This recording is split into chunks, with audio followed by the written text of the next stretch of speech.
As one scans through the archives of Irish history, again and again, we are confronted with a cataclysmic event around the 17th century.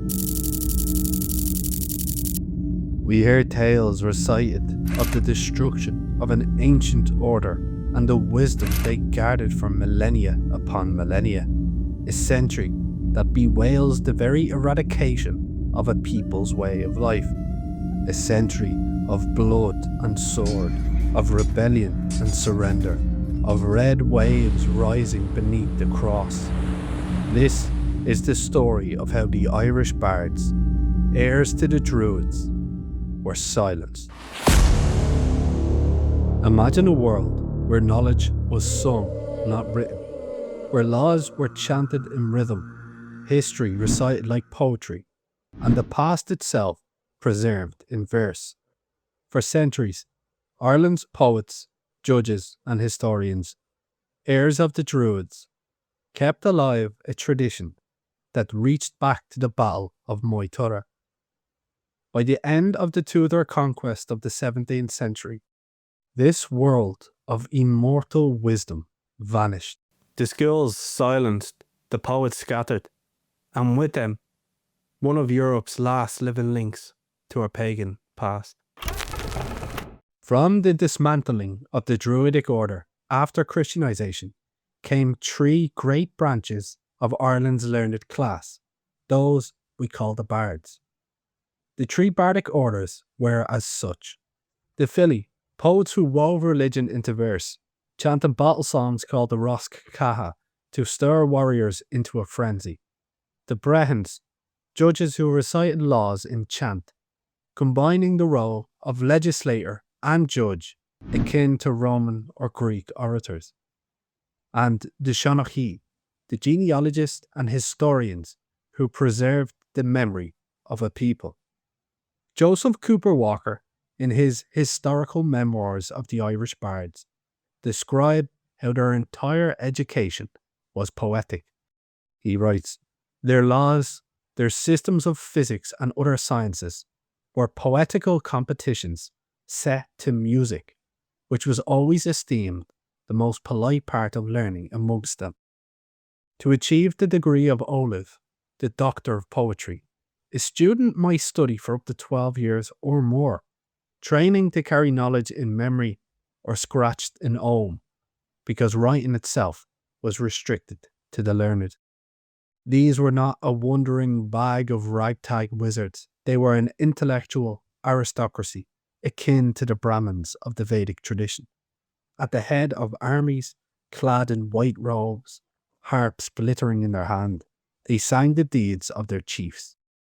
Their words could stir a people, uphold a lord's legitimacy, or ruin his name with satire.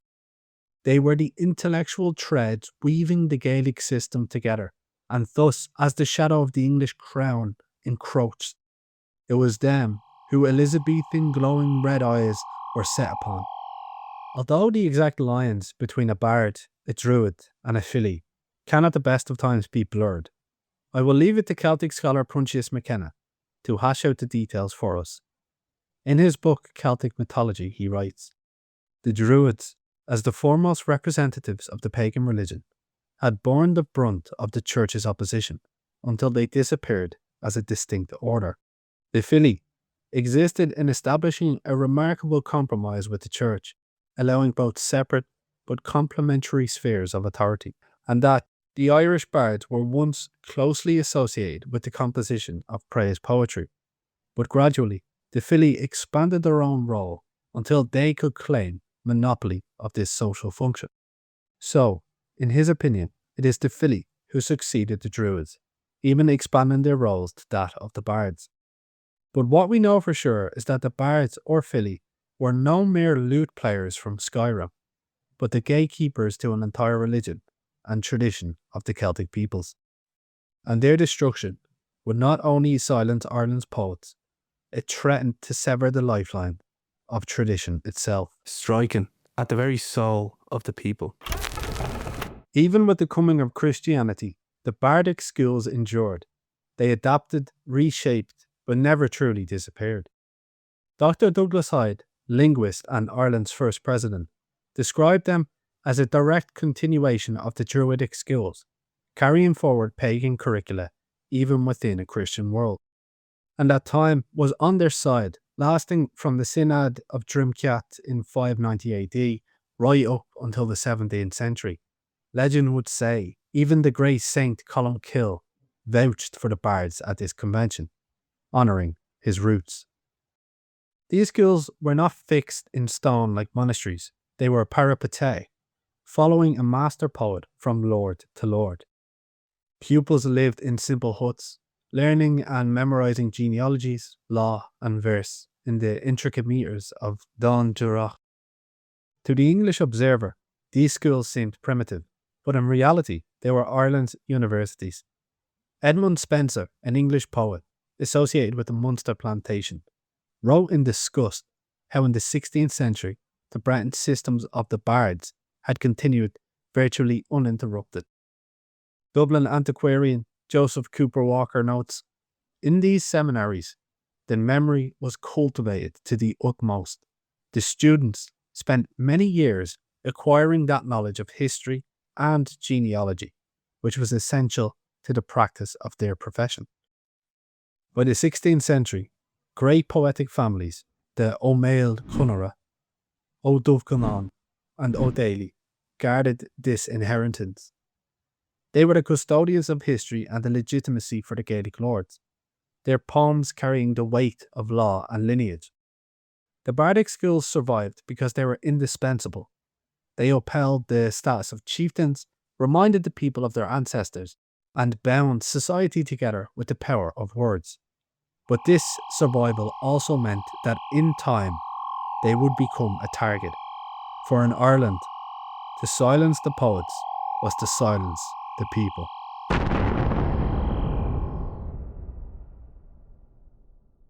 I talk about their persistence even into the modern day in my previous video, which I will link on the screen.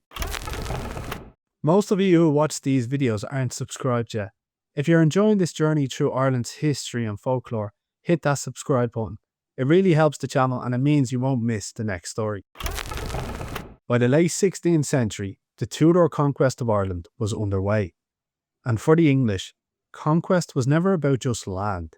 It was about reform, the remaking of Irish society, law, and memory itself, in accordance with the empire. The ancient Brehon law seemed strange to English officials. In Kilkenny, an observer in 1537 described how, after a murder, the whole family of the perpetrator was forced to pay restitution to the victim's kin, while the local lord took his own share. This was known as Eric's Law, justice through restitution, not execution. For the Tudors, this was no justice at all. One justiciar had already declared that in the 14th century that Brehon law ought not to be called law at all. But if the laws were strange, the lords were shocking. Few symbolised Gaelic defiance better than Shane the Proud.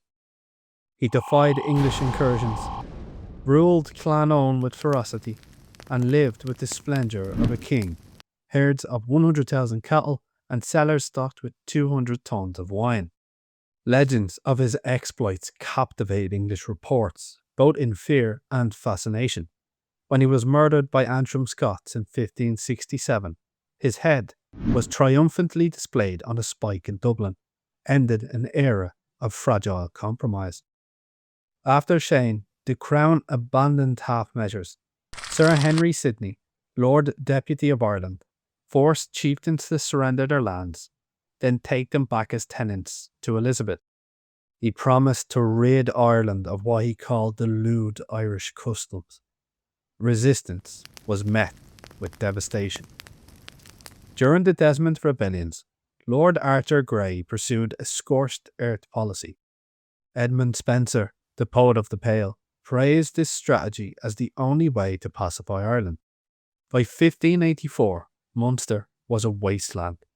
The annals recorded not a single Fitzgerald remained able to bear arms. Out of the ashes came the Munster plantation. Vast estates handed to English undertakers to be filled with settlers of English birth. Even the Anglo-Norman descendants were now grouped with the mere Irish as undesirables. Yet Ireland's resistance was not crushed. In Ulster, the great Hugh O'Neill, Earl of Tyrone, remembered as the Great O'Neill, rose to power. Calculating, diplomatic, and militarily gifted, he gathered to him lords who had once been his rivals. When his summons went out to fight for conscience and right, the struggle spread beyond Ulster, across all Ireland. Beside him stood Red Hugh O'Donnell, a warrior in the stride of Cuchulainn himself. Noble and unyielding, his daring escape from Dublin Castle in the dead of winter became the stuff of myth. Prophecy seemed to surround him. A verse of Columkill foretold that the second consecutive Hugh of the O'Donnell line would be a godlike prince and king for 9 years. The 9 Years' War that followed was not a mere rebellion, but a national uprising fought with Europe's eyes upon it. Spanish aid was daily expected. The conflict was waged in forests and frontiers, favouring the light-armed Irish kern.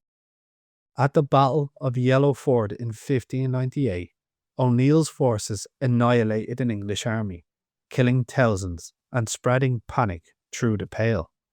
For a moment, it seemed that Ireland might yet overturn English rule. But in the end, the Crown prevailed. Lord Mountjoy's strategy of encircling Ulster with forts and forcing O'Neill into open battle culminated at Kinsale in 1601, where Irish and Spanish forces were crushed. 3 years later, O'Neill submitted, and in 1607, with English suspicion closing in, he and Red Hugh's brother Rory O'Donnell fled Ireland in the flight of the Earls. Gaelic Ireland's political, military, and cultural leadership was gone. The Bards mourned this fall, yet their verse reveals something remarkable. In the wars of the Tudors and the Stuarts, the Bardic poets began to imagine Ireland not just as a cultural connection of clans, but as a single nation. One anonymous poem from 1589 celebrated chiefs who spoke of Irish superiority devoid of slave morality. By 1600, bards like Angus O'Daly were urging, "Let you joyful and bright-weaponed company struggle bravely for your native land, homesteads of the fair field, of the island of the Gael." These verses show us that, even as the Tudors dismantled the Gaelic order, the Bards envisioned Ireland united in spirit. But the Crown understood this. They knew that as long as the Bards survived, Ireland's memory and identity would not be erased. And so the coming century would not only see the conquest of Ireland, but the deliberate silencing of its poets. The struggle between Gaelic tradition and English rule had been long in the making. As early as 1367, the Statute of Kilkenny had declared that English settlers in Ireland were forbidden from using Brehon law, marrying into Irish families, or even speaking the Irish language. One article of the statute denounced the Gaelic legal system outright. It writes, "Brehon law reasonably ought not to be called law, being a bad custom, and, if any do to the contrary, he shall be taken and imprisoned and adjudged as a traitor." But the truth is, for centuries this statute meant little. Beyond the Pale, the English crown had neither the power nor the will to enforce it. Even the Anglo-Normans often became more Irish than the Irish themselves, adopting Gaelic custom, dress, and speech. That changed in the 16th century. With the Tudor reconquest, the crown now had the military and bureaucratic means to enforce its vision. Through campaigns of conquest, surrender and regrant, and the expansion of royal courts, English law was pressed deeper into Ireland. What had once been tolerated now became treason. This spelled disaster for the Bardic schools. For centuries, families like the O'Mail Cunara, O'Dove Guan, and O'Daly had maintained hereditary schools of poetry, law, and history. Their power and prestige rested on patronage from Gaelic lords. But when those lords were dispossessed through plantations, forfeitures, and surrender to the crown, the poets lost their livelihoods. As the Munster plantation replaced Fitzgerald lords with English undertakers in the 1580s, and as Ulster was broken after the 9 Years' War, the social order that sustained the poets collapsed. The hereditary Olives, once the intellectual aristocracy of Ireland, were stripped of land, patronage, and protection. By the 17th century, many bardic schools had disappeared. Those that lingered produced laments rather than praise poems.